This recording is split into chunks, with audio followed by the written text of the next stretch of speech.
You're listening to Second Mass Report, the Falling Skies podcast.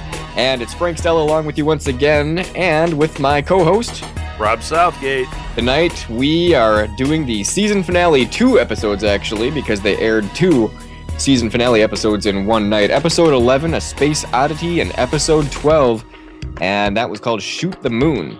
Yeah. And so we got a lot of ground to cover tonight, Got a Rob. lot to talk about, Frank. Yeah, and my fear is already that we're going to just kind of blur the episodes. Which one was which? It all feels like a blur now, because we usually just are, doing one episode at a time. Are you having any kind of Space Oddity nebulous thoughts, Rob? Well, with other shows, we've seen this where we have the last 2 episodes are crammed together as if it's a 2-hour episode, but it's really 2 different ones. This particular event actually really did feel like a 2-hour movie to me. There was so much that was tied between the two that it really made sense that they showed the 2 together. Now in syndication, yeah, they'll split them and you'll have, a 1 hour and then 1 hour and it'll be organic. But I'm telling you, I think that the podcast works as a single episode because it really did fit. It really was like 1 2-hour movie. Or just one big episode, if you will. Now, this is interesting because the first 3 seasons of Falling Skies, they did a 2-hour premiere, or they showed the first 2 episodes on the premiere night.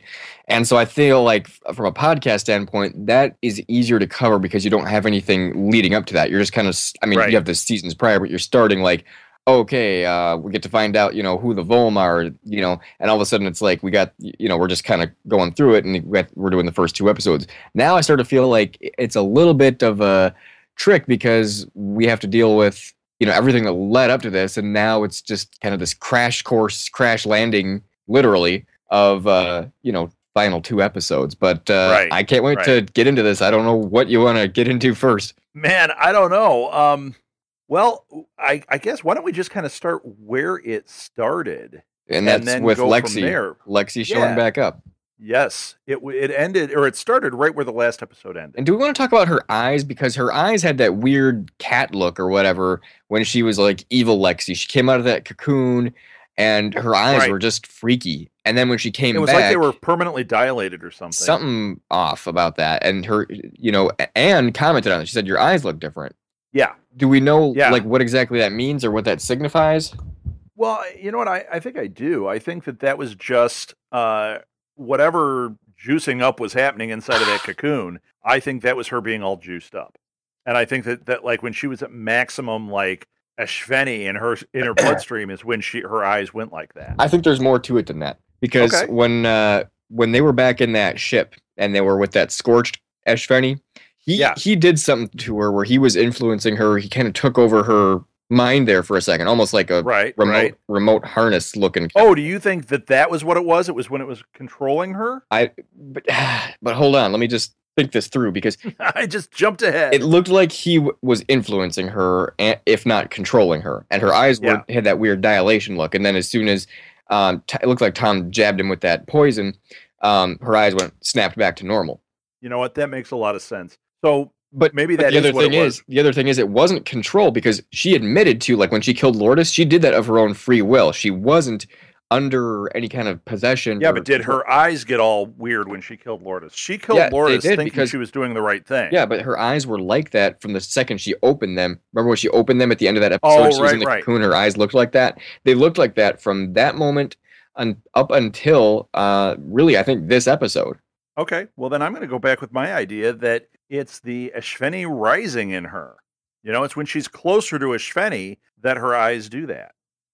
Yeah, it has to be some kind of Ashveni rising. Whatever that even means. I guess that's my new phrase. Hashtag Ashveni rising. That might be just the best way of putting it. I don't know if it's I don't think it's a control thing, but it did look like he was controlling her or something. For a moment really there on that ship. Yeah, it really did. I was actually, that was the one point in the whole thing. I really can't remember any point I was critical other than that moment. And it wasn't that I was critical 2 seconds later. It was when it started to happen, I thought, oh no, this is where they're going to go with this, that she's been, she has been working with the Ashveni and that she is going to flip on him, or he's going to control her and it's going to make everything go bad. And it just seemed very rote to me. and they got past that really fast. So I How actually, so?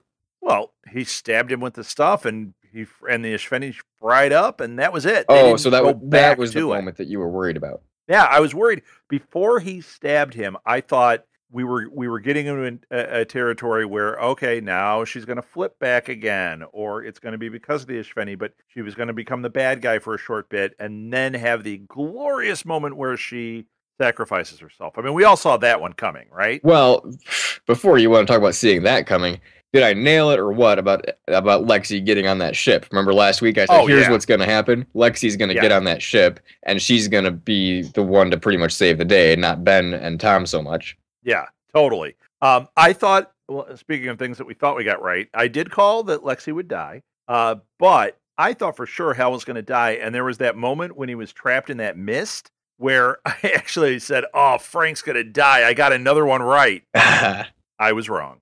Hal did not go. There's one more season in which Hal can Yeah, but die. I said he was going before the end of this season. Huh. There is going to be another Mason that's going to die by the end of this. That is my prediction. Yeah, I feel that coming. I think it's either going to be Hal or Ben. You know what? I'm now starting to think it might be Tom.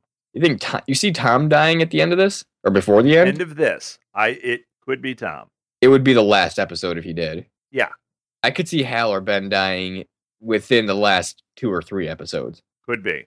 But I think Tom's time might be up by the end of next season. So what do we make of that whole dream sequence on that Wait ship? a minute. Are you cutting to the end or which dream sequence? I'm talking about the one, I don't know, are there multiples? I'm talking about when Lexi and Tom were in that cocoon, and for a while, it was a big twist. Now, I got to tell you, I started out pissed as heck. I bet you did. Because I mentioned this on a few podcasts ago when I said that Falling Skies, and they've done this, they do this maybe about once a season. I feel like this season they've done it about 3 or 4 times already. And then all of a sudden it's, oh, Tom's waking up and everything's over now. I'm like, are you kidding me? Right. You dragged us through weeks of, this beamer and the moon, and we're gonna blow it up, and then we're not even gonna see anything happen. Right. Like I am pissed. I actually thought of you during that, Frank. I thought you're probably getting pretty ticked off at that. And you know what's funny? I was on Twitter. I was doing live tweeting through the whole show. And man, Twitter blew up at that point. Really? Oh, yeah. People were writing like crazy, like, you've got to be kidding me. That's awesome. We're not, just like you were saying, like, we're not going to see the moon thing. We're not going to see this or like people just writing like, I'm lost. Good. That's good. I actually said immediately, when it came back from the commercial break. Yeah. No, I have the tweet to prove it. You know everything. I said, this is a dream. Well, no, it wasn't that. It was. Tell me at what point exactly, because I know when it clicked for me that this is definitely a dream. No, it was immediate. It was immediate. Tell me the exact scene. It was because the last thing we saw was him going into the cocoon, and then they started to pull him out of the cocoon, and I went, nope, there's no way that he stayed in the cocoon the whole time, and he's back on Earth, and they're just happily waking him up. And I tweeted it right out there. This is a dream. Well, you notice when she put him in there, she said "sweet dreams." Oh, did she? Yeah. I didn't catch that. No, yeah, right when she started like breathing that down into his lungs. Frank, you can actually say you got it before me because you caught that. You can say, well, I caught that, but I was wondering at that point, whoa, is she actually a bad guy here? Because Tom had a worried look on his face. This looked kind of weird. She's wrapping him up, looked like she's putting some weird crap down his throat, and all of a sudden she says, "Sweet dreams, father," and I was like, whoa, that's scary. Now I'm going to go with you on that one too. As right as I was that it was a dream, I was so convinced she had flipped at that moment. Like she got him into that beamer, and once she was on the beamer, like the Ishveni took control of her again, and this was her turning on him. I thought that for sure was happening. Now I did think it was a dream, but I thought he was going to come out and it was going to be a real nightmare. See, now at that point when she put him in that cocoon, I didn't know what to make of her. I went, whoa, now I'm a little confused. Right. Like, wait a minute. Careful, Lex, because we're still suspicious of you, so don't start freaking out on me now, or don't start acting like, giving me second doubts. Now, the moment I realized that it was a dream was that scene where Anne said to Tom, Pope is gone. Pope left, and he took off right after the launch. We don't know where he went. And okay, so that's where you knew it? And Tom started laughing. and he started laughing because he's going, this is perfect. Like, all my dreams are coming true. Like, my daughter's human again. We're winning the war. Pope's gone. This is like everything I've ever wanted. And I was just like, wait a minute. Too many. This is Tom's, like, he's getting like all his birthday wishes like in 5 minutes. Like, something's not right about this.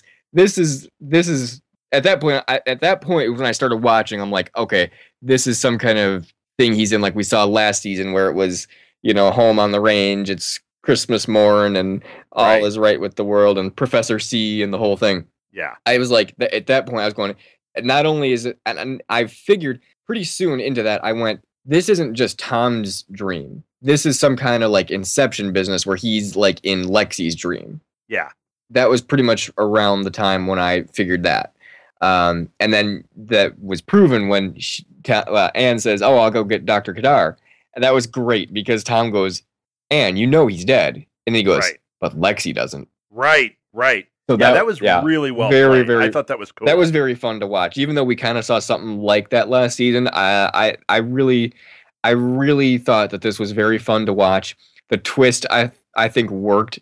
I believed it for a bit, which was why I was pissed. But I did believe it for you and like everybody on Twitter. I mean, I'm telling you, it was blowing up. And even though I guessed it, I was still going along for the ride too. I was still not firmly saying 100% this is what's going on. I couldn't place what was happening. And it really was like Inception because it was Lexi planting that idea in Tom's mind. Right. So it really and then she interacted with him, and that, once again, very much like Inception. Right, yeah. It was a whole, like, Robert Fisher connecting with his father kind of a thing, except it was Lexi, and she was, trying to convince him. And it was very cool to see all of the perspectives because everyone that Tom was talking to in the dream was Lexi, in truth. Right. When he started talking to Weaver, he started talking to Tom, or he started talking to Hal and Ben. That those were all just projections from Lexi. So this is very interesting because they're speaking as though they are themselves. They're calling him Dad. They're talking about, acting as if they are Hal and acting as if they are Weaver. But Tom is speaking to them kind of interchangeably between, okay, Dan, but I know you're really Lexi. So he'll kind of speak to her as if, okay, I'm speaking to Lexi here. So very, very interesting. And then Lourdes showed up in a scene later. Very cool there. And did you notice as soon as he said Tom's hands were tied? Did you notice that? And as soon as he says, "Okay, I get it now," the rope disappeared and his hands were. Yep. That was very, very cool imagery. Yeah. So I really enjoyed that whole part. I thought that it was really cool, and I thought that we got some interesting things happening here. Like, we've had the interaction with the cocoon once earlier when we saw Lexi in it, but now we kind of got another perspective on the cocoon and what it was doing. And like how it kept him safe, and he was freezing before that. I thought that was really well done. You know, and it's the kind of thing where Lexi got on the ship to help, but turns out she really kind of was needed. Imagine what would have happened if it were Ben and Tom on the ship, right, and not Lexi. I mean, I guess they just would have froze to death, or they would have had to figure out a way to turn the ship around and land it. I kept wondering, like. I still feel like a little bit lost on what they thought they were going to do. They're going out into space and I'm going, don't you need... it has weapons. I think they were just going to blow up whatever this thing is. They were going to fly in and shoot at it. They were going to drop a bomb on it. And I'm going, are you just going to drop it out? Are you going to open a door and I hope... Shove it out? Yeah, I'm like, don't you need spacesuits? Don't you need solar radiation protection? Yeah, you need pressurization? That was something that, and they dropped a line in there to kind of cover their butts on it. But I could only think about the life support stuff as they were taking off. I kept thinking, of course it's going to get cold. Of course they're going to run out of oxygen. My wife actually said at one point, so they have oxygen tanks on here because they need to breathe. And, do the Ishveni or the Skitters all have to breathe the same oxygen? I mean, what's going on there? And I thought, oh man, I don't know. I started to get a little deep on the geeking out there. Well, yeah, and I kept kind of wondering, like, at what point is Dingon or somebody going to say, like, yeah, you're gonna need oxygen, you're gonna need pressure, you're gonna need Right. you're gonna And need maybe it's just that it's that exposure. advanced. Maybe it's just that it's that Well, advanced that they know, and Coach East would have known all that. well, sure, but I'm going. How are you gonna drop this bomb? You're just gonna open the door and get exposed to a bunch of gamma rays in your face, or are you gonna like? Ooh, that would turn him into the Hulk. Would it? Wasn't it gamma? Yeah, it's gamma rays that turned Bruce Banner into the Hulk. I forget. Yeah, that's what it is. And if I remember my It's Marvel enough lore, said going on here. yeah, we do. If I remember my Marvel lore, it's actually space gamma rays, which is originally what the Fantastic Four ran in. Okay. Turned them into that. So Turned him into the Thing. yeah, turned him into the Thing, Mr. Fantastic, Sue Storm, the Invisible Girl. Yep. Okay. Maybe Tom will come back with superpowers. Could be. I hope he doesn't come back as the Invisible Girl. That'd be a little weird. Oh, if he came back as the Thing, if he did, he we'd started never getting all know it. rocky. That'd be awesome. Balboa. Yeah, that'd be awesome too. Anyway. Yo, man, What we were talking about. thinking maybe we could, marry me or something. That was my Rocky. Okay. I didn't say it was good. Okay. I'm like, do I just keep the ball rolling or do I try and get back on track? I can't figure out which one to do. You know what? And this is a double episode, so really, we're gonna just fall right off the rails. Don't be drinking that piss before our fight, Rocco. Oh, very nice. Although that sounds like the Emperor too. When you it helps because I kind of have a cold. Rock. Actually, I could probably do it better without a cold, but whatever. Anyway. Yo, cut me, Mick. Yeah. Mine is just terrible tonight. Okay. I'm going to get this back on track now. Please do. Now, okay, can we talk about how killer Anne was in this episode? Well, Anne's been killer this whole season. She has been awesome, but this episode, there's this mist and these things like alien coming out of the ground at him, and what does Anne do? And see, now this is episode 12 that we're talking about. I thought it happened in both. I don't remember. Anyway, Anne goes and gets a flamethrower. No, it started out at the beginning of episode 12 with it was a weird intro that we saw there. It showed Dingon in that mist, and I was kind of going, whoa, what's going on here? Yeah. But it's kind of flashing over to Matt throwing the knife and just everything that's kind of surrounding it. And I was like, this is a weird intro. But yeah, it was. It did come together, so I think they played that pretty nicely. And for once they actually showed us something. And we got the explanation of when, Dingon came limping back to camp, as opposed to the usual Falling Skies style of just like, oh, let's have somebody limp back to camp and catch us up on like the disaster that occurred without us seeing anything.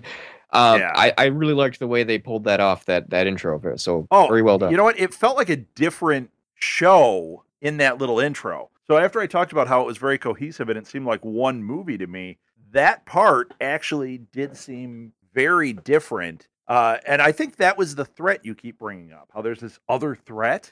I think it was this, whatever this was. I mean, we don't know if this was are you talking Shveni are you talking about the slugs? Yeah. No, this is not. Rob, this is what we've been dealing with all season long, the human skitterization.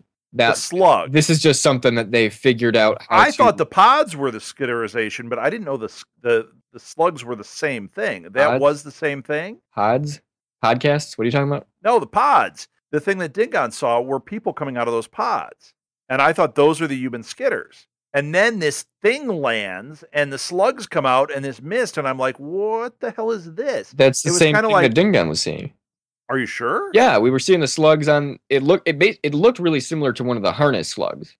It did. It looked almost exactly the same. Except these, except these looked like they had like a long tail that almost looked like a garden hose that would shoot. Like, and it was attached back to something. We never really Hope bit through. That was the first time we saw that, and I looked at that and went, "What did he just bite?" Like gross. They didn't give us a clear picture of what that was, what it was attached to, and I was like, he just picked up a thing off the ground and just bit it, and I was like, wait, what did he just bite there? But it looked like it was a long tail on those slugs that was attached maybe back to the that thing that landed. I don't know. I don't know what was going through there or what, we'll probably never know now, but that's the same thing Dingon was seeing. He described it because he was saying, there was the people, there was this mist and there was this tar that people were stuck in. You know what? I think I just got confused. There was so much that happened. And I'm working off memory at this point about this because it got to be too much for my simple brain to deal with. Yeah. But I'm telling you, I really thought it was something different. So it's not something different. What is the threat that they've been talking about? Is it what we're going to get at next season? Whatever it was, Is it that moment we got at the end? it was whatever we were seeing with Tom. And I wanted to ask you because I have absolutely no thoughts on what that was. Because I mean, I saw what we all saw, and Rob, I feel like you probably have a completely detailed theory on it. I really don't.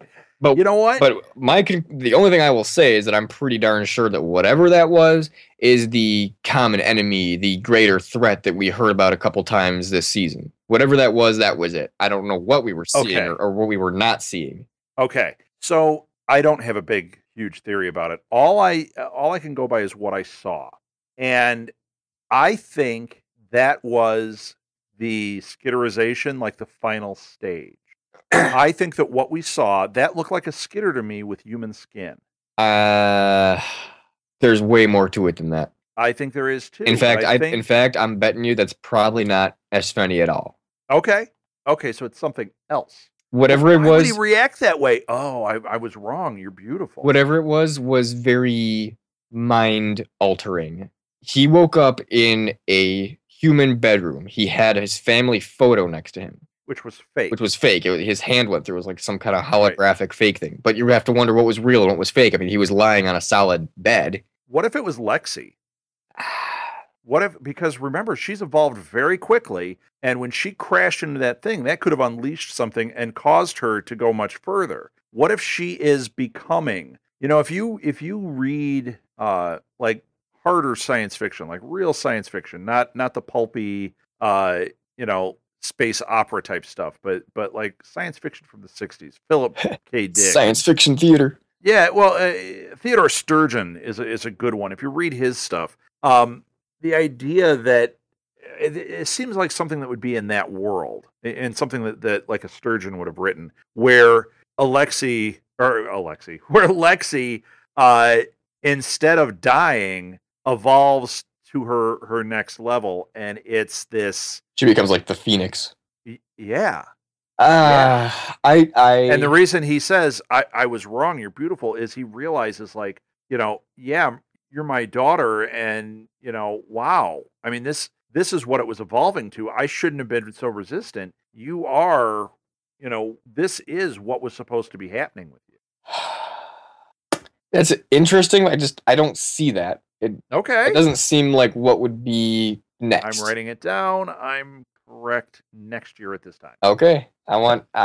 Please send me a copy of that so that I can wave it in your face when I'm right.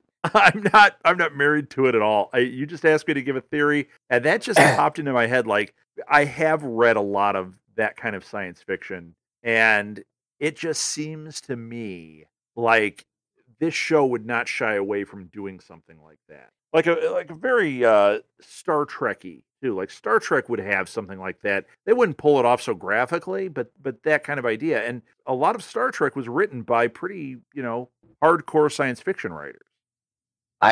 Just the way the show seems to be setting it up, I think we're gonna see a brand new thing that we haven't seen before.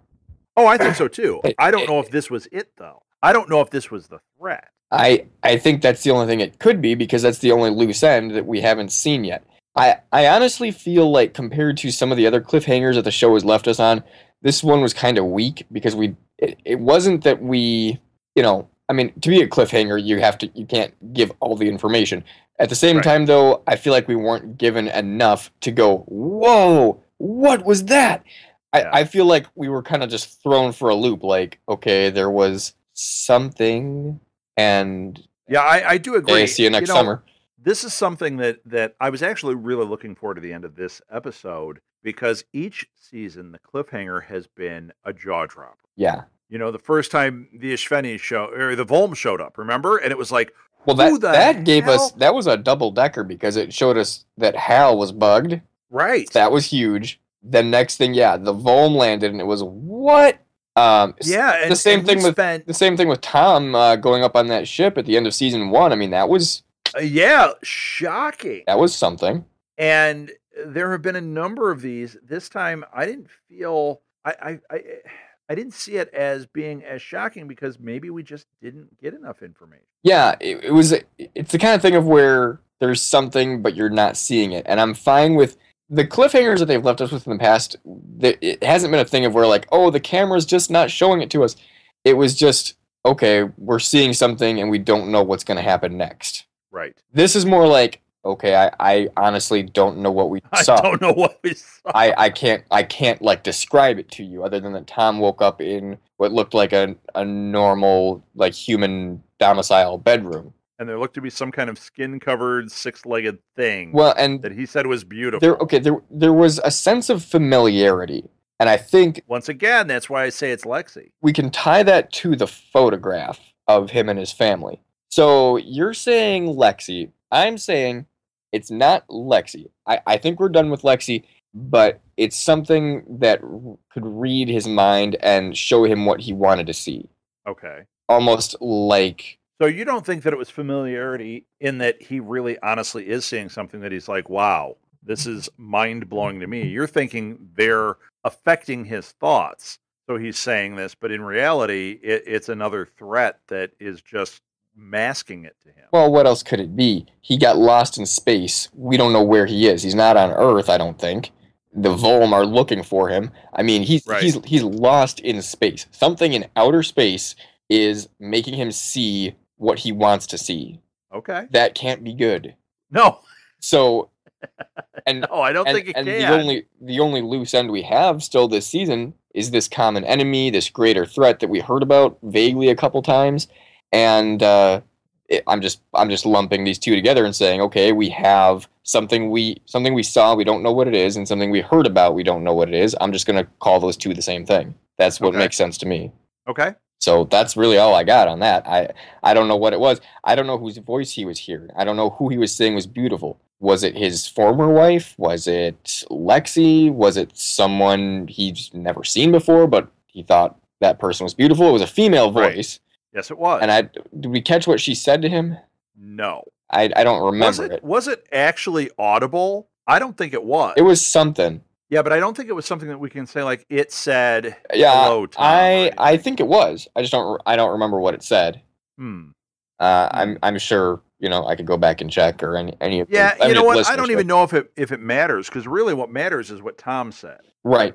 Tom, and Tom was not only Tom's not the kind of guy to just like he's usually pretty level-headed. So whatever was influencing him wasn't just something beautiful. He was being influenced mentally by some sort of force that just goes beyond sensory. There was something almost like okay, you remember in Agents of S.H.I.E.L.D. with Lorelei, and she could like, if she touched a man or said something to him, she could like influence him or make him her biatch or whatever. It almost seemed like something like that was going on here. Okay. And did we see like a figure? So it's Lorelei? Are we having a S.H.I.E.L.D. crossover here? Maybe. Is Lady Sif going to show up? Dude, I hope maybe, so. Yeah, maybe that's why the Volm can't find him. He made his way into the 9 realms or whatever. I don't know. I know. I don't think either of us know. Could be though. Maybe Thor. He's gonna find a blue cube and Hydra. Anyway, now we're going down a rabbit hole. Infinity Stones, talking raccoons. Anyway, oh, don't get me started. I love that talking raccoon, and you hate it. Gonna drink some Groot beer. You say tomato, I say tomato. You say tornado, I say tornado. Oh, very good. Thank you. Anyway, did we see some kind of figure though? Because the camera didn't show us who he was addressing real clearly, but it looked like maybe there was a mirror, and we saw some kind of figure. You said 6 legs. It didn't look human to me.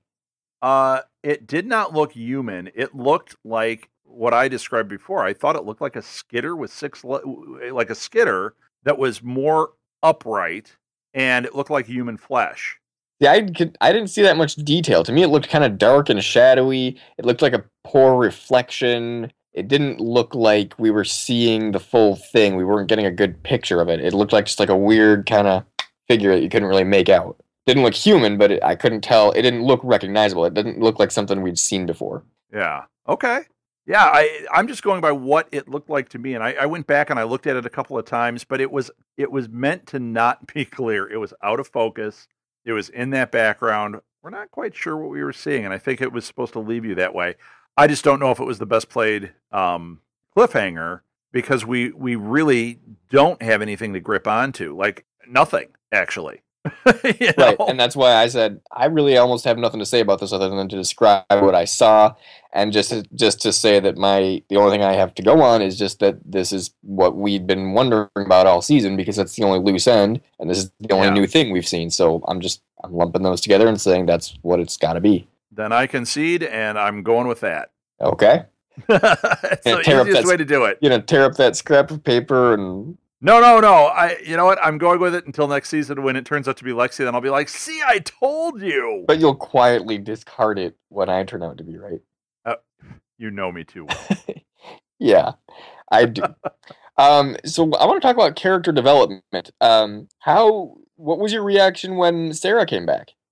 When Sarah came back. Yeah, almost a little Han Solo style. We didn't expect to see her again, but all of a sudden she shows up, starts blowing away slugs. Yeah. I was trying to remember when this happened. It was when Pope was in the mist. Pope and Dingan showed up. Yeah, Pope and Dingan were stuck in the glue. You know what? I'm a big fan of Sarah. Yeah. I think Mira Sorvino is awesome on the show, and I love the character. So I'm all in on that. When she showed up, the reason I was hesitating there, we talked about it on the last show. I don't remember her going away. Right. Yeah, I don't remember that either. So it didn't have the impact. So when you said when Sarah came back, I'm like, Sarah came back. Oh yeah, she all of a sudden was there. Well, it's fresh on my mind now because we saw her come back.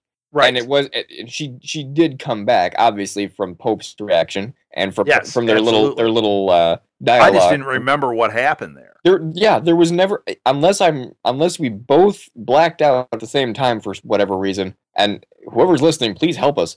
Please. I don't remember Sarah ever leaving. I don't remember that ever happening. No, I don't remember whatever this scene is that explains it. I cannot recall. Right. I remember her saying that she couldn't do it anymore. Maybe that's the scene. Maybe she left at that point and we just didn't register. But remember, she wasn't into the killing and all that. And Pope was like, "What do you mean?" Maybe she walked out at that point. I'd kind of like to know where she went and what she thought she was going to do on her own.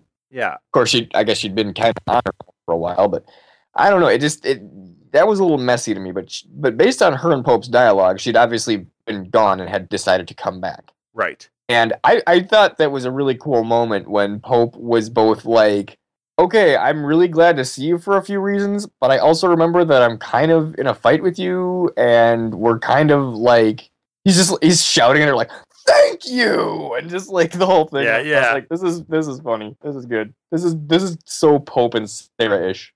Yeah, you know what? It was great. And like right away, people were tweeting like, hey, soap is back and it's good to have soap happening. And I was like, yep, it is. I think that's really funny. And I was really glad that was what was going on because this is one of my favorite couples on here. I really like them together. I like the dynamics. I think they're fun to watch. And if she had just left, it would have been a misstep. Yeah, that would have been silly for her not to come back, seeing as that she never even actually left. But yeah. Although maybe she did and we just didn't catch it. I'm gonna feel really dumb if I go back and watch and there's like this huge scene and it's like where a she's super like, obvious thing. I'm leaving. Goodbye. And it's right. Like, we both missed it somehow. Can you imagine? That would be the worst. That would be pretty much that would just figure. Yeah. That would just figure. I want to talk a little bit more about the character development between especially Tom and Lexi. I mean, a ton of gold there. A ton. Yes. Did you notice when Lexi said, "This is the longest conversation we've ever had"?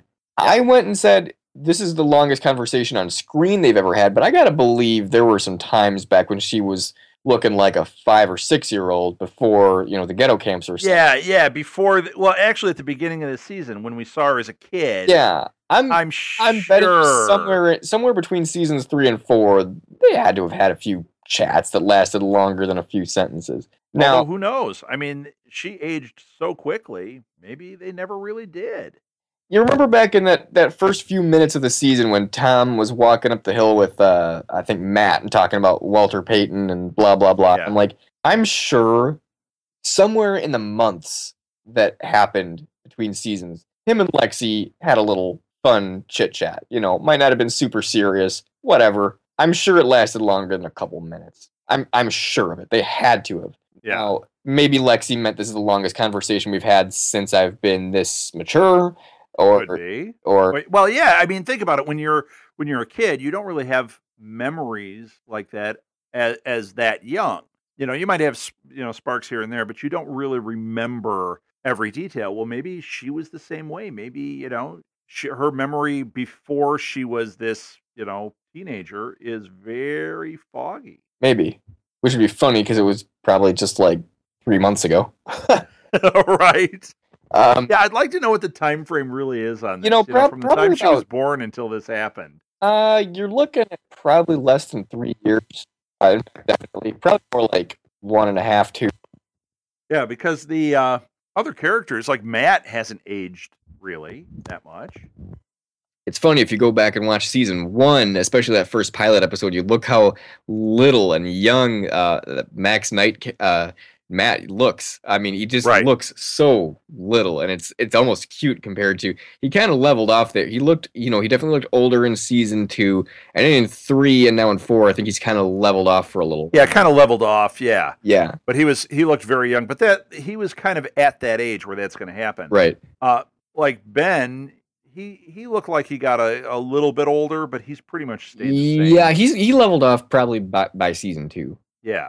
And he's actually talked about how much they wanted to toughen and buffen him up for season 2. He did a whole he hired a professional trainer to get him in shape for season 2.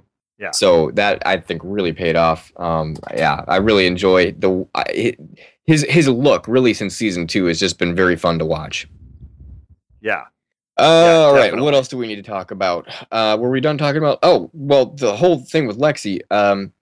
Yeah, and the way the Inception thing, we touched on that, but I mean, how big was that for her to have that bond with Tom before the end? And I was wondering, like, okay, she has this with Tom now, but are her siblings gonna pick up on this? Are just random her former followers gonna understand? What she went through, or what happened here, and people I don't know. People like Pope who tried to knock her block off. Yeah, when he tried to take the shot at her, and she totally pulled a Matrix. I was so glad to see that. I was like, oh, you're the one. Yeah, that was really cool. There was more than one point in this when I thought of the Matrix. That was a big one, though. We had some Matrix, we had some Inception, we had some Batman earlier this season. And apparently we had some Lost in Space. You named it. Some Star Wars, some Lord of the Rings. Got it all in there. Yeah. And Lost. You said Lost in Space. I was like, Lost was definitely a part of it. But there was definitely Lost also. Yeah. And it was in space. So take your pick. I mean, we borrowed. Wow, I'm going to watch that show. I'm going to go back and watch Lost in Space with a whole new appreciation. Yeah. So very cool that Lexi had to have that bond with Tom, but I almost thought oh, this is convenient. She can die now and not have to go through all this over again with her former followers and Pope and the whole thing. But not that I wanted her to die, but I think it was fitting, if you will, from a literary standpoint. Right. So yeah, I do too. You know what? There was just so much to like in this episode. And I think that this whole thing played out very well. It might have been a little soap opera-y in the fact that it kind of moved quickly. And, it was just kind of getting to the point and getting the emotional stuff going. But it never lost me. Yeah. I enjoyed it from beginning to end. What did you think when Lexi decided to go on the ship and Tom said, fine, then it'll be me and Lexi and Ben will stay out? I was like, how funny is that after the whole big deal about drawing straws? Right. I mean, and here they just let him make the decision. The name of the episode is Drawing Straws, and they made a huge deal about that. I mean, everybody in the entire camp and in the end, huge deal. In the end, it was Tom. Tom just kind of chooses. No, Tom rigs it with his name and then swaps out the one person that apparently did get in legitimately with just his own choosing. I was like, wow, that kind of negates the whole democratic process you had going there for a while. But yeah, I guess nobody really seemed to throw a fit. I was expecting there to be a riot. Like, wait, we voted for this Drawing Straws, and now And now he's just making the decision and changing it up. Yep. And I really did think there was going to be something made of the fact that Tom rigged it. I mean, it was so blatantly rigged. Yeah, it was blatantly rigged. I thought for sure by the time he just swapped Ben out and put in Lexi that there was going to be an uproar, and there just kind of wasn't. It seemed like everyone was kind of like, "Oh, okay." Yeah, I think it just kind of got left. Yeah, and I felt like there wasn't as much like community involvement these last couple episodes. Like the episode prior with the drawing straws. I mean, there was a lot of people. There were a lot of people just thinking, I want to be a part of this. I want to have a vote. I want to have a say. And now all of a sudden it was kind of like, nobody cares. Do whatever. Right. And so I was like, a little. Yeah, that it makes that last episode seem like a little bit of a waste of time. Yeah, a little bit of. I'm gonna go back watching that, knowing what happens next, going like, you guys are, a week from now, you are not gonna care. I guess. So a little bit of a mess there, but not something that ruined the episode for me. What do we want to talk about as far as the love triangle? Maggie and Ben and Hal. Now, I seem to recall before the launch, last episode, Hal seemed like he made things okay with Ben, saying, I forgive you, we're going to get past this, that kind of thing. I thought they were going to kind of put that matter to bed, but then all of a sudden Hal kind of keeps giving them grief. Like, oh, I see you guys are working together just fine. And like, oh, you're because you're so easy to trust these days. And, he kept kind of jabbing him a little bit. And I was like, okay, I see that, but like, are we going to make up our mind here? Are we going to get past this? Or are we going to still make this a big issue? And what's coming up next? What did you think about all that? I think that we needed to have that so that they could have the reconciliation. They could have them save Hal and him just kind of go, you know what? I just want to be friends, and we're just going to deal with it from here. I actually didn't care for that. This is something I haven't cared for much this season, is the Ben-Maggie romance. I was fine with Maggie and Hal, and the fact that Ben might be lovesick towards Maggie, but when that all flipped, I'm not buying it as much. What aren't you? Well, I think he was kind of a kid when they met, and I don't see her, who's, mid-20s, looking at a 16-year-old and thinking, yeah, I'm kind of in love with this guy. Yeah, well, Maggie, I think we talked about this a week or so ago. Maggie was, I believe, 23 or 24 in season 1. Right. And how old was Ben? Hal, I think, was supposed to be 16. To me, he looked more like 18 or 19. Hal was. Yeah. So I'm gonna go with Hal being 18, just for the sake of it. Ben, I think, was supposed to be 13. Yeah. So Ben's probably, at least in the story, supposed to be about a decade younger than Maggie. Right. So, I don't know. I mean, stranger things have happened. Well, and it is, post-invasion, so things are a little weird, but I didn't buy it. I had an easier time reconciling it when I was thinking that it was because the spikes, and that all of it was related to that, and that's why they kept ending up in these sticky situations. That, yeah, there might be some sparks there, but nothing that would make her choose Ben. And now I think they've kind of gone the other way, and it's just like, yeah, she's choosing Ben. I don't see that. You don't think she's choosing Ben? I didn't really see Ben and Maggie really do anything this episode, or these 2 episodes. I think Hal kind of gave them grief about just, he was just kind of giving it to them like, yeah, this has been great. Yeah, but I got the impression they're a couple now. I didn't see that. Good. I was probably reading into it. I think Maggie's heart is still with Hal. Ben obviously has a thing for Maggie. I think whatever Maggie's got going on with Ben, she says it's just physical and it's just this weird spike situation, and I don't really know what to do with it. I can't. I think she's tried to make it sound like I can't help it.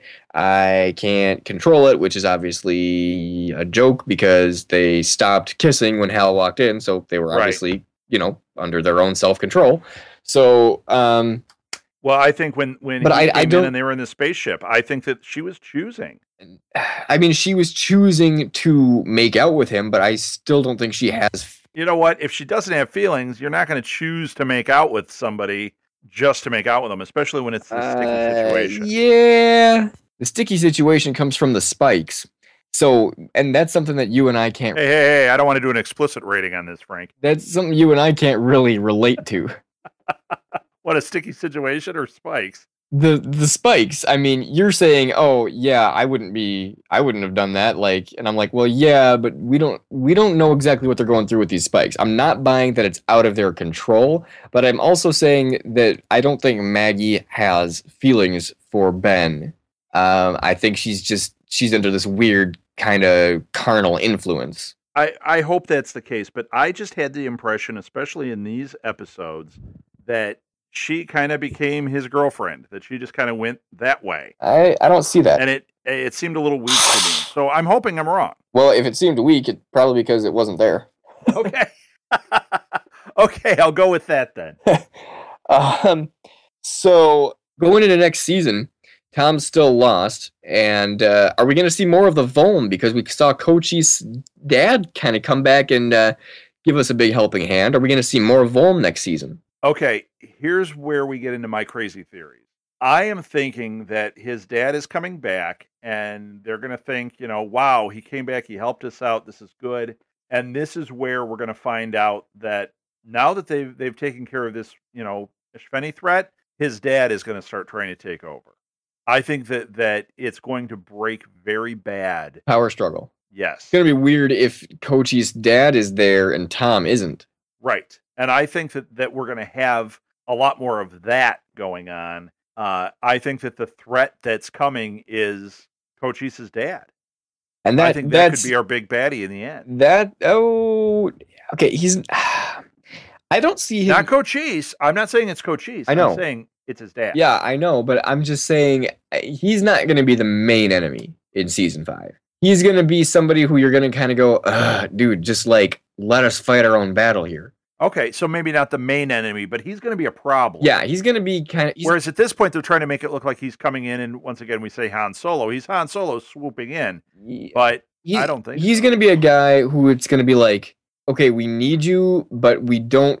We want to still do things our way, and you're kind of all up in our grill here. Yeah. So yeah, I think how that's... There's going to be... That's going to be more of a drama thing, I think. But as far as what the threat's going to be, it's going to have to do with whatever Tom was seeing. And, oh, hey, I didn't expect to see Mira again. Yeah, right. Well, she was aboard that ship, and I thought... I know, I was pretty surprised by that. Now, I was surprised to see that she was harnessed. Because I went, what do you have to harness her for? You know, she's already going to do your bidding. Right? Yeah, I mean, she was converted. Why'd you spend all of that time with her in that youth camp just to harness her? Maybe when it was getting closer to her working with the main fish head, maybe that's why they harnessed her to have even that higher level of control. Well, it might have been just to have her be an interface so she could communicate with Tom. You know what? That was exactly what I was about to say. As I was saying this, I was thinking, well, maybe it's just that she's the translator then. They need to have that in order for her to translate, because her just being committed is not going to do it. Yeah. You have to wonder, though. Did she willingly get harnessed? Yeah. You know, I don't know. And I don't know if we'll get that answer. Yeah, but I'm just trying to think like, okay, I believe in what you're doing, but you want to do what to me now? Like, right. Sure, let's go with that. Like I would have felt like, yeah. Okay, I'm all about this sounding the alarm thing, but I don't want this. Yeah, I don't want that. Yeah, right. So interesting stuff there, but whatever happened, she's harnessed now. Do you think we'll see her again, or did she die? I don't know. That was not very clear because she just kind of ran off. Yeah. And if she got on the other ship, she's dead. Well, if she got on the other ship, she's either dead or she's with Tom. Right. I don't think she's with Tom. I'm guessing she's dead. I'm guessing she's dead too, but that's one of those questions that it may not even mean anything. We may watch next season and just kind of forget about her because we just assume she's dead. Or it may turn out to be an important point that she got away at that critical moment. Huh. I don't know. I don't know where she would have gotten away to. I mean, it's space. I mean, every ship either blew up, crash landed onto the moon, or was Tom's beamer that he got lost in. Right. So I gotta assume she got either shot down, or if she might have still been on there when Lexi crash landed the moon, right? Possible, yes. There's not going to be an escape then, so we gotta assume she's dead. So then we assume she's dead. Yeah. Yes. Although I'm not assuming Lexi's dead, but Lexi's something different. Okay. I'm still saying Lexi is something different. Okay. I know you're not buying it. You just You're not I buying feel it. like you over extrapolate sometimes where you kind of pull a theory Me? out of nowhere. Never. You're pulling a theory out of nowhere. You know what? That's where they come from. I guess they do, Rob. I mean, come on. I over time I have been right occasionally with those. Yeah, but usually you have to have something to go on. Like, point to something in the writing that's going to suggest to me a reason why she could still be alive. That, like, makes literary sense. Well, to me, it's the whole idea of her becoming. She's evolved to that next level. But we've seen enough of her. I mean, she went through, birth and the development, the cocoon. I mean, we've seen her. She's and then her mental transformation. I mean, she's come around. I mean, what more is there? Right, but have we seen her get hurt? No, not really. So if she's got all this alien juice pumping through her and she cannot be harmed, she crashes on that planet. That doesn't mean she's dead. And it also doesn't mean that she can't then. She does a lot of mind control stuff. What if she's living on the moon and she's communicating with Tom, but showing her what she is now to him? Okay, living on the moon. I mean, she would have to be able to withstand no oxygen, radiation, no. Well, how were the aliens there? No what did pressure. They have? What did the aliens have? Whatever they had. I'm not sure if it was something where they had like a facility with like a cafeteria and everything, or they just had like a mining machine. I like to think there was a cafeteria. Okay, if they did, then Lexi blew the thing up. I mean, it's gone. I like to think it's Taco Tuesday, and they're enjoying that. Lexi's not on, living in some kind of facility on the moon. I mean, she crashed into the whatever she hit. So the ship's destroyed. She, didn't safely transport out of it. And she destroyed whatever she hit. So what if that's how it starts? We see the thing crash, and we see her levitating above it, or we see her crawl out of the rubble. Yeah, with a parachute, unscathed. You don't crawl out of rubble on the moon, Rob. How do you know? Your blood would boil. Your skin would fall off. What? Maybe it did. Maybe she shed her skin, and she's whatever Tom saw in that mirror. I know. Okay. I know it's a stretch. I'm just saying there is a possibility. She was talking about I have to when the beamer started getting cold, and she said I can regulate my temperature, to a degree. Pun. She. Wait. Let me note that in the show notes. Pun. Yeah, but then she had to get in the cocoon herself. So unless she made a super insane cocoon that was able to withstand crash landing on the moon. Maybe she did. That'd be the only possible explanation, but a cocoon surviving a crash like that and then like subsequent explosions, Rob, she's dead. Okay. Oh, I hope I'm right. I hope I'm right. I hope you are too, because I liked her. I think that would be funny if I was right. Brown-haired Lexi, that's like kind of my new crush right now. Wow. Oh, then she's dead, because every time I turn around and move on every time I move on, I have to move on. Every time. Every damn time. Darn it, Frank. Why'd you have to throw that in there? Now I'm assuming she's dead. Well, that's what I've been telling you. If I like her, she's dead. That's your new. If I like her. That's your new theory. Now that one I can get behind. Now, Rob, you want to know what's really ironic about your theories? Your theory was that Lexi was going to die this season, and now your theory is that she's still alive. After she fulfills your theory, now you're trying to do the opposite. That is exactly how I run things. Yeah. So why don't you save some face and just admit it? You were right. Fine. I was right. She died this season. You get a medal now. Excellent. I'll take it. Yeah. Whatever was in the mirror was not Lexi. She's dead. Yeah. So still looking forward towards next season. I'm looking forward to seeing more Pope. Hey, you want to know what happened again this finale? We didn't see Denny at all. No. Again. No, and we had that, what was it, last week that we had Denny, or 2 weeks ago we had Denny? So I thought, okay, she's back again. I'm still unsatisfied that she's not had a big moment on the show. I thought her and Ben were going to be a thing. Right. I really liked them as a couple. It sure seemed like that's what was going to happen. In season 3. And then next thing you know, she's left out of the finale, and I'm like, oh, I liked her. And then, you know, she was a player this season. She had a lot going on. Right. But she didn't have a big moment, you know. She didn't. But then she disappeared. Yeah. And then the last 2 episodes just gone. Now, okay, am I mistaken, or was somebody yelling for Denny during that whole invasion with the slugs and the whole thing? I thought I remember someone yelling her name. Yeah, you know what? Now that you're saying it, I faintly remember that too. But we didn't see her. No, but I thought I heard it. Yeah, I don't know what that was about. I'm just upset that they're not making her a big player. I really hope she's involved next season. I'd still love for Ben and her to be a couple, but most importantly, I want her to just be a big player. I want her to be a main character. I want to see her I don't want it to be a complete episode without seeing her. I don't want it to, I want some character development. I want to know her past. I want to know, what she's been through and what she can contribute to. I mean, come on, let's use her because I like her. She seems underdeveloped. Like we definitely want then more. She'll be my next crush and they can kill her off. Exactly. So maybe now that you're kind of, into her, that's why we know that she's dead. Oh, maybe she is dead. A couple other things. Here's something. We've seen very little for all the talk and all the scenes and all the everything involving the skitterization of humans.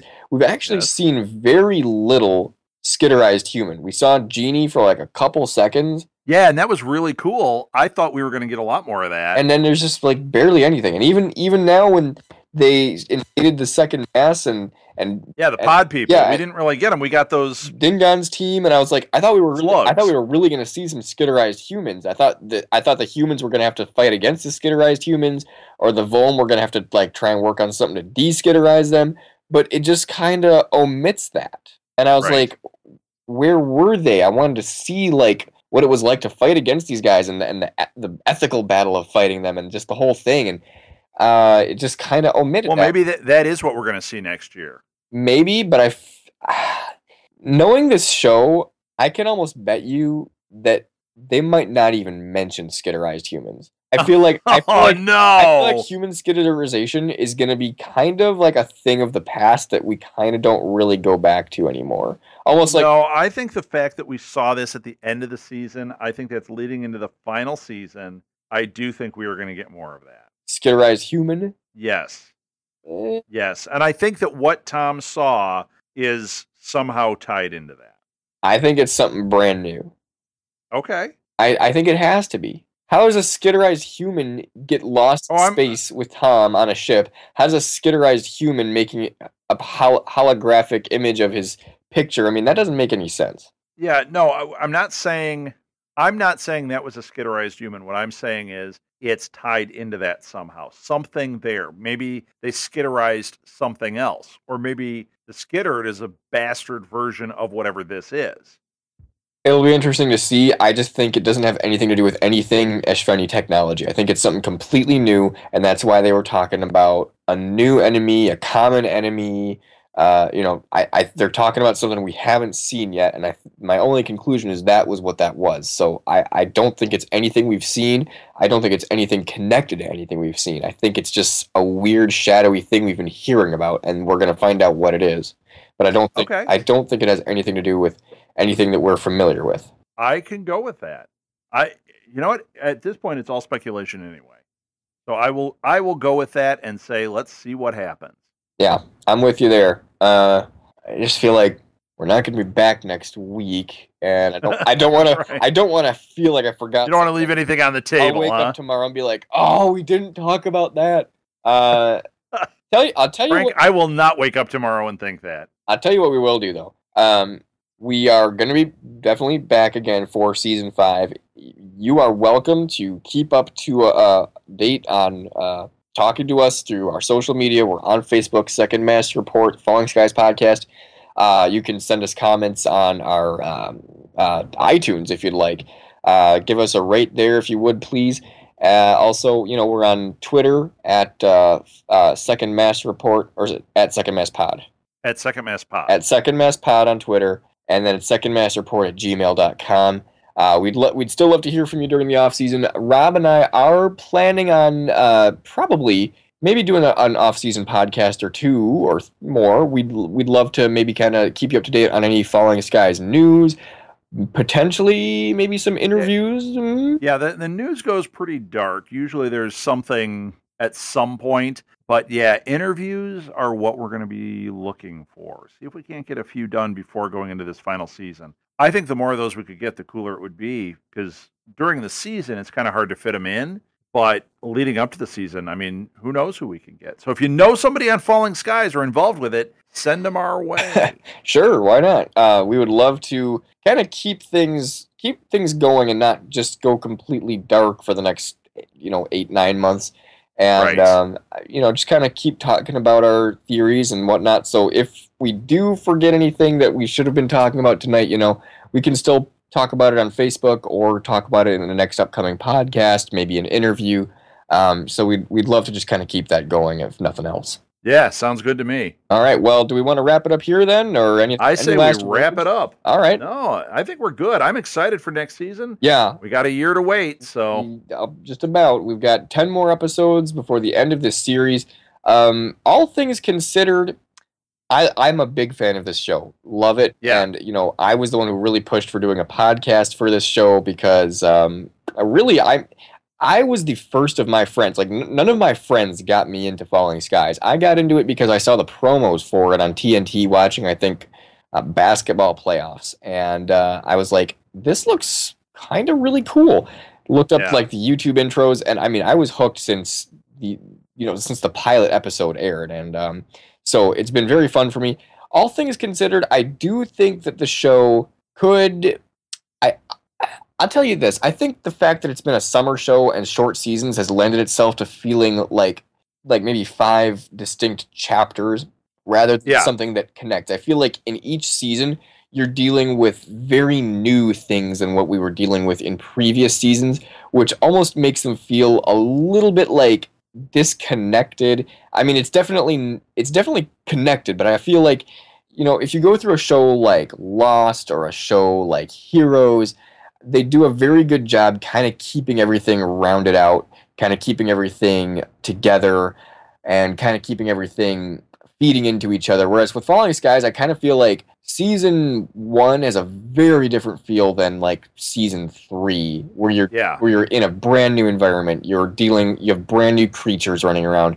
And I just almost wish that if Falling Skies had the chance to do like complete length seasons, you might have had more of a cohesive feel to it. Does what I'm saying make any sense? Another way to look at it, Frank, is maybe you look at it as chapters in a book, or actually volumes of books. Right. Each season is its own volume. There is an overall story that connects it all, but each one is its own unique thing. Yeah. I think I would enjoy a little bit more cohesiveness on this show. I don't mean to sound like I'm complaining or putting it down, because I love this show, and I just...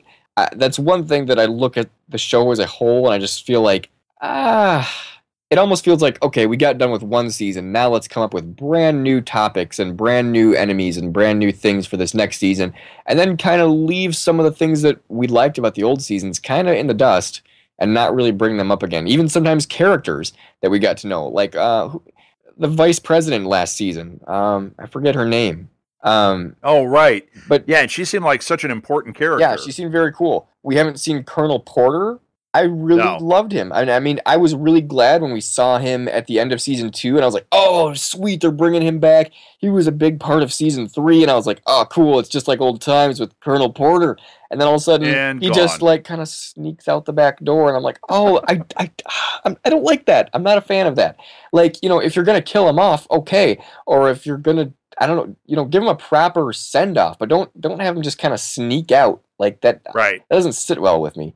So little things like that where I talk about cohesion, and I feel like we're missing some things that we used to think were really cool, like mech bullets and things that and just that all kind of went away this season. And different seasons have like different feelings, like we're holed up in the school, or we're on the road, or we're in Charleston. Every season it's like we got this kind of weird different thing going on. And that's kind of... this one started out with like the prison camp, and then it turned into just kind of this. Yeah. Well, it started out kind of separate. I mean, you had Matt in the youth camp, you had Tom and Hal in the prison camp, you had Ann on the road, you had Lexi in the Chinatown, and so this had a very different feel to it. And I'm kind of going, what are we gonna have, next season? And Right. it was kind of interesting how at the end of last season, I think it was Weaver that kind of made the comment because they weren't really going to head back to Charleston and kind of stay there. I think they mentioned they were going to swing back to Charleston, pick up whoever was left, and just kind of get back on the road. I think Weaver said something like, "Oh, it's starting to feel just like old times, kind of like starting to feel kind of like how it was back in season one." Well, this didn't feel like season one at all, and I kind of thought maybe we were going to have more of a season one vibe this season, and we didn't have that. And this season was very enjoyable, but I just feel like, does every season have to feel like a brand new thing, or can we kind of settle in with some things? I'm a guy who just naturally doesn't like change. I like to enjoy something and just kind of settle in and feel comfortable. Okay. And so when everything kind of changes every single season, I'm like, oh, it'd be like if on Lost they were on like a different island or something every season. You know what I mean? And see, for me, I'm the opposite. Go ahead, give me the change. Let's shake it up every time. Okay. That seems perfectly all right to me. I enjoy the show, but I feel like every season has just had a slightly different, and maybe not so slight, but a different feel to it. And I kind of feel like I wish we could just settle into one Falling Skies trademark Big Mac feel. Yeah, well, I think we're going to have a problem with that because there's only one more season. Right. And I don't know. Maybe they'll go back to having it feel like one of the seasons we've seen, or maybe this will be a brand new thing. Maybe a lot of it will take place in outer space for once. Yeah. That'd be very new. It's possible. And I'll tell you what, at this rate, if I were writing the show, I would strongly consider having a very big outer space presence, because that's kind of the one thing that if you're going to do on an alien show that we really haven't done yet. I mean, they flew up to the moon, which was a big deal. We haven't seen that. I mean, we were talking last season. The stuff with the ships was really cool. We were talking last season how big of a deal it was that they actually got it on an airplane. Right.